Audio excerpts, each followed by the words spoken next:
What's going on, everybody? It's your guy Rad. This is the exec JB, and you're tuned into the ThePrezEx podcast at ThePrezEx TV. Tune in. Salute. What's going on, y'all? Welcome back to another presidential executive. It's your homie, brethren over here, JB. This is my homie, my guy over here, El Presidente Rag.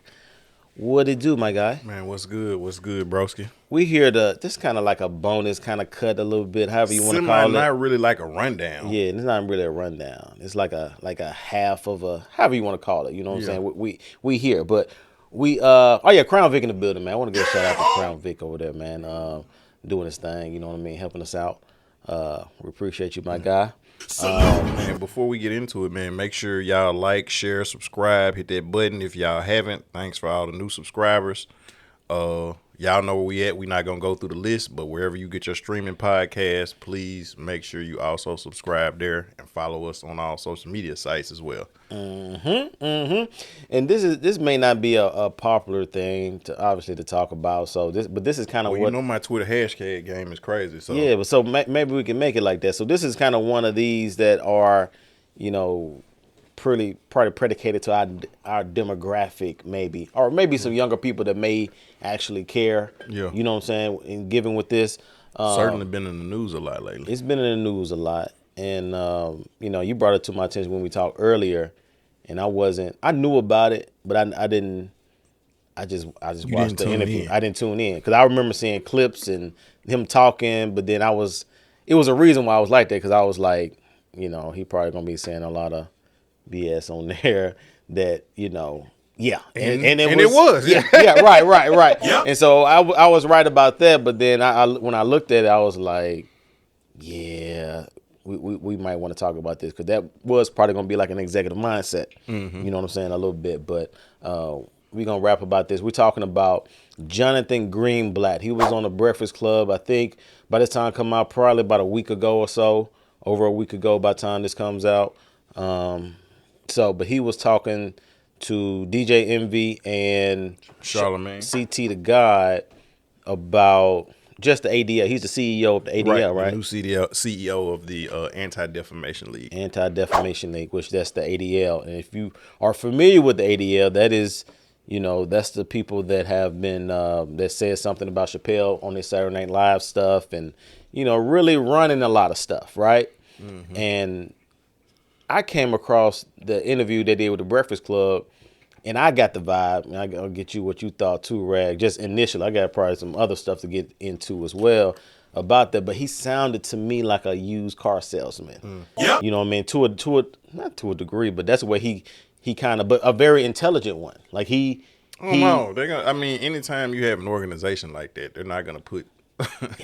This isn't the Republican Party. They're not going to have your boy Herschel out there campaigning for them. Very intelligent dude. And so shout out to Charlemagne and DJ Envy to do it, because certain things I think that they said, they asked, you know, just to be like, oh, we asked this, you know, we're purposely not doing any shoot back questions or shot, you know what I'm saying? Like, oh, why did you do X, Y, and Z and da. Okay, yeah, we asked it, so we don't necessarily have to do any follow up, but we can say we asked it and he answered it, and so.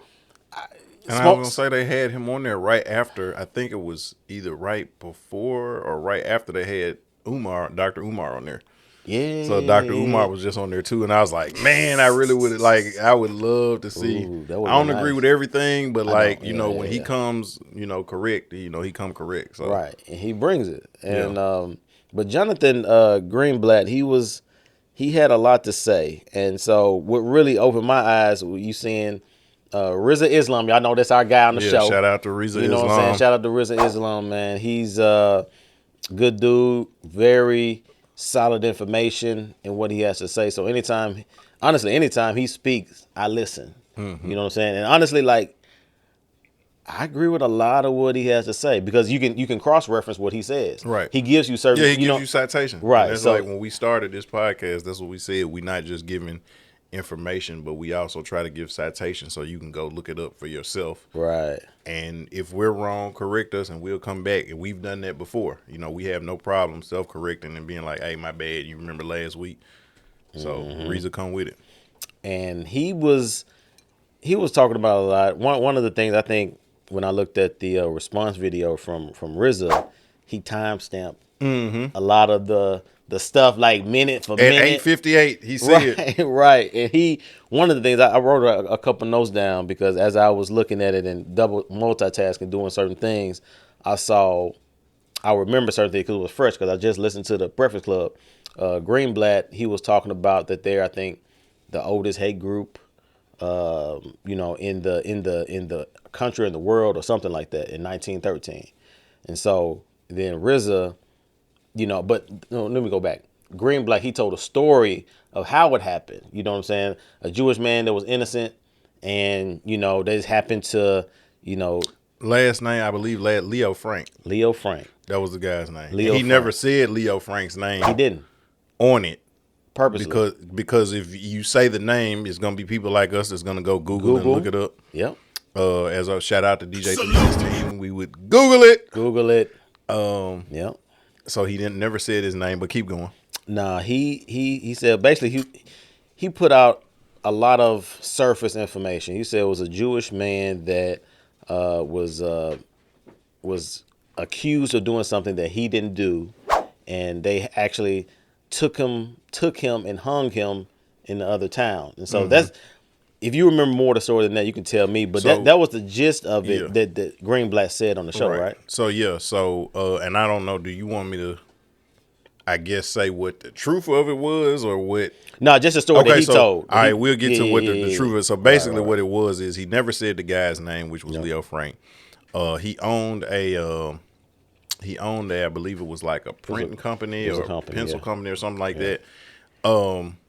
And again, I want to say he never said what he was accused of doing. No, he didn't. So that we'll get to that. But he was accused of a crime that he quote unquote didn't commit. We're not gonna say how he tried to get out of it yet, but then it's just like, oh, he got randomly taken. And so it was a lot deeper, very than surface, that. and that was it was very surface to what he was saying, and so. And he did it perfectly. Like if you look at the Breakfast Club interview, he said this is, and it's way and it was made to seem as like because he was Jewish, right? And he presented it was like, man, that's horrible to happen to him like that. You know what I'm saying? I get why y'all put the ADL like that. Okay, now I let you go with the fact check, right? So with Rizza, So again, shout out to Rizza Islam. But basically, Leo Frank owned this company. And it was one of his secretaries, and she was a young Christian white girl, and he raped her. And now we're saying that because he was actually tried by a jury of his peers. Evidence. Right, and it was the evidence pointed towards him, and Leo Frank actually tried to blame it on a black man. Bruh. And so that ain't new. He was a janitor like too, or they say he was a janitor. So he tried to blame it on the black man. That's new, huh? Right. And and I want to say, I know the young lady got raped, but I'm not sure. I got to go back and look, but she might have even gotten killed. But I know she got raped. And it was a murder too. Oh, okay. So rape she got raped and murdered. So he tried to blame it on the black janitor. They didn't buy the wolf tickets he was selling. So he gets put in jail, and I guess her family and people from where she lived came and got him out the jail, and then they went and lynched him. It didn't have anything to do with him being Jewish. It just was a coincidence that he was a Jewish man. But it didn't have anything to do with him being Jewish. It was about the fact that he raped and murdered this young woman. And the people took justice into their own hands. Right. So, but the way the Jonathan Greenblatt, he presented it, and if you listen to him, it made you actually have compassion for the Jew. Oh, that's messed up. That sound like, our granddad, great granddad may happen to him, back like almost like an Emmett Till situation. Right. It sounded like it had the same type of plot as a black person living in the 30s, 20s, 40s, stuff like that. So when he did that and when he said that, man, like I said, when I was listening to it before I even heard Rizza, he sounded like he was selling something to me. You know what I mean? And it sounded kind of good. It did. Like if you didn't have knowledge, context or knowledge, you would be like, hey, like, dang, I understand why. But just looking, like I said, I think you looked at more of the Rizza thing than me. Yeah. And so you have more context in that. But I did have a few thoughts when it comes to the ADL that really kind of opened my eyes as far as I know, because Rizza talked about the ADL being pretty much lock in step with the FBI. Message. You know, like I said, this stuff is, you know, it's important stuff if you want to do it, but it's not quote unquote poppers. But I don't care. This is what we do on this pod. You know what I'm saying? So they kind of lockstep with the FBI. You know, they arrested, you know, I think Elijah Muhammad. You know, Elijah Muhammad was tracking the Panthers, Fred Hampton, MLK. Right, and I'm gonna go because so y'all don't and I don't know. It depends on what JB wants to do with this. But I some of the books that was being referenced that Rizza Islam was quoting or sharing, so y'all can go look it up. The Secret Relationship Between Blacks and Jews, and it's actually books 1, 2, and 3. 1, 2, and 3. And so like he goes into he referenced something from all three of them, but like you know, it went deep with not only how like the impact and the role that a lot of the Jews had in slavery with you know, auctioning off slaves and being in control, heavily practicing it, you know what I'm saying? Like even as far back as like the 1400s, but like they were repeatedly like, not what happened with Germany, but like he quotes a Jewish historian, but he lists the years that they were put out of like Bavaria, out of Spain, out of Germany, out of Luxembourg and Nuremberg and all of these different places. And one of the reasons is they said that like they had a practice of keeping slaves beyond like a certain time period. And so generally, like back in the years ago, like slavery was more like indentured servitude. So like if you had a debt, you had to work for somebody till your debt was paid off. When your debt was paid off, you and your family could go. In some cases, like your family could have your own house where your family stayed, and you just worked for this person till you paid your debt off. But they had a practice of, no, you're going to be a lifelong, you going to work for me and your kids going to work for me and they kids going to work for me. Like, and so certain places that they stayed was like, nah, we ain't rocking like that. You know, y'all got to roll. You know, and so he quotes, you know, again, y'all can go look up that's the Secret Relationship Between Blacks and Jews, books 1, 2, and 3. Or even a video. I'll probably put the video down for Rizza. If it's the link. If it's still up there. Yeah. when this comes out, because y'all know how, you know. And then, the other one was the protocols of the meetings of the learned elders of Zion. So, again, that was another one that he quoted, the protocols of the meetings of the learned elders of Zion. And so, again, it's not black folks writing this stuff. It's people that look just like them that was writing it. And in some cases from their own tribe that was writing it. So y'all can do with it what you want. Do with it what you want. And so and he brought up a lot of stuff as far as I remember Greenblatt on The Perfect Love. He brought up Jewish stereotypes, you know, and how, you know, and he kind of made that kind of sound good too. Just like, you know, hey, you know, this stereotype are the myths, he says, you know, like we run the music industry, we run Hollywood. Like these are all just stereotypes and myths, and, you know, made it sound real good and kosher. And, you know, I think Charlemagne tried to ask some follow-up question, you know, in that. But, you know, he weaved his way and stuff around there too. But just looking at it, bro, like. So did you see Rizza's response to that?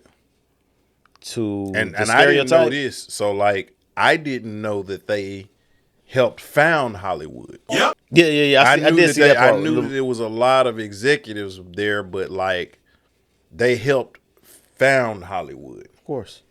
And so like we'll just use us as an example. It's in the name of the podcast. You're the executive. Executive means that you run stuff. So if somebody said, "Oh, JB be making decisions," like that's not beyond the realm of possibilities because it's in the name. Right. And so like one of the most powerful, the Weinstein Company, the Weinstein Group, Miramax, was founded by the Weinstein brothers. You know what I'm saying? Like when you go back and look again, like the music industry, like a lot of those record companies, the founders of them, and it's really only three. I want to say Sony, Warner, and what's the third one? Because they're all under three. They all fall under. So you say like Def Jam, no, they all fall under like three. Mm-hmm. You know what I'm saying?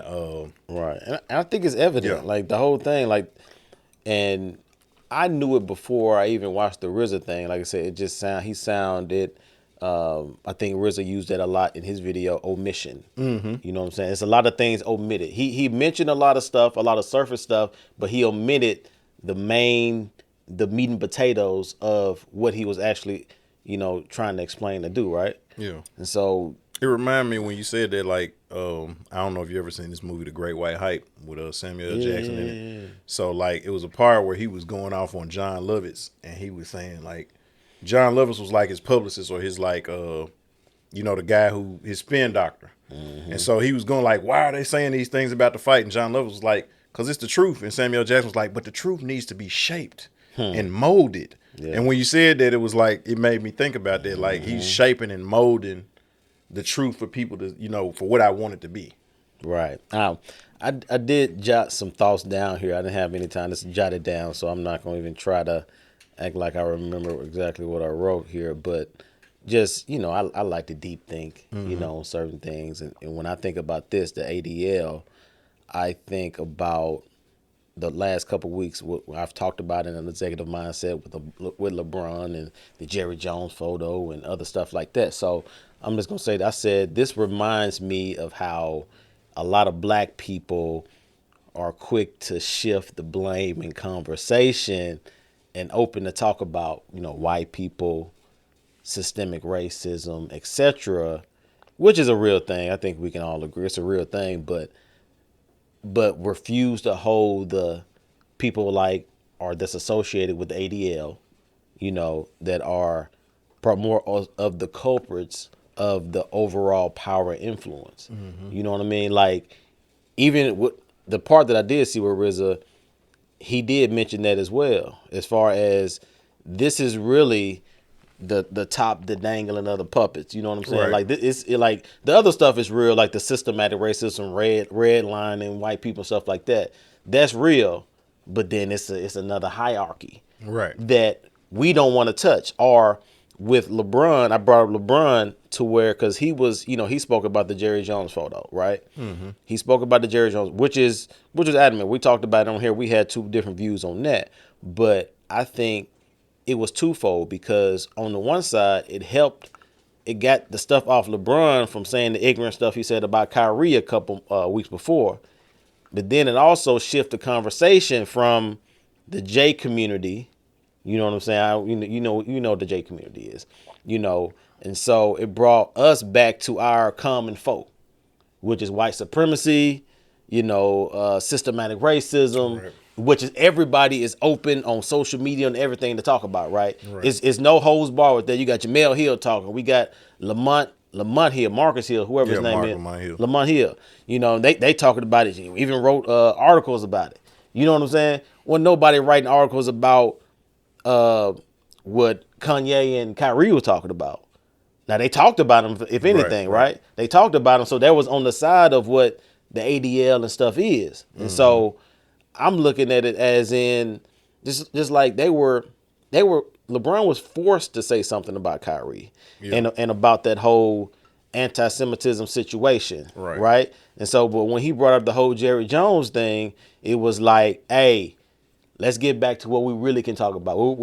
Sports shows, everything was on. Oh, Jerry Jones, racist. Oh, we got to get back, oh, you got to be on the black coat, getting us back to our common foe. But just like you said, a lot of times on the show, sometimes it's it's a diversion. Hey, look over here, but hey, you doing something right over here, or up in the corner, or above. You know what? When they call black people anti-Semitic, like that's the new nigga. Right. I mean, because it's the way because like when they said Charlie Sheen was anti-Semitic, the tone was different. He made anti-Semitic comments. You know what I'm saying? Like, or he spoke harshly against the Jews, but then like with Kyrie, Kanye, anti-Semitic, like the same energy that you would say nigger. Anti-Semitic is the new nigger. And it works. Like I give them that credit because And it shuts you down, like, because when they call you that you stop doing what you're doing you don't to do that. try to justify and tap dance of why you're not. Yeah. They froze Kanye's accounts. And again, but check His this out money. though. And they said, like, one of the things that they say is that, like, oh well, we investigate, we search out, we try to find people who have a history of being against, the Jewish people or who are anti-Semitic, and then, we will, in some kind of ways, like, affect their ability to spend them. So, like, essentially, what he said: when you control my money, so where's the lie? And if you don't want to feed into a stereotype, the stereotype does not become a reality unless I feed into the stereotype. Right. I think he said that. You know too. what I'm saying? So Yeah. I can't be, if I say that, and again, I'm just scenario, so I don't have nothing for y'all to take from me. But, like, if I said, if I'm an actor, and using the example that Rizza used, if I'm an actor and I say something like, oh, the Jews who run Hollywood are holding me down, and then you keep me from getting roles, you just prove my point. Yep. So the way that you disprove me is you put me in everything. The good movies, the bad movies, the Razzie movies, the Oscar-worthy movies, the musicals. So now you make me look like a liar. But when nobody wants to hire me and nobody wants to work with me, Right.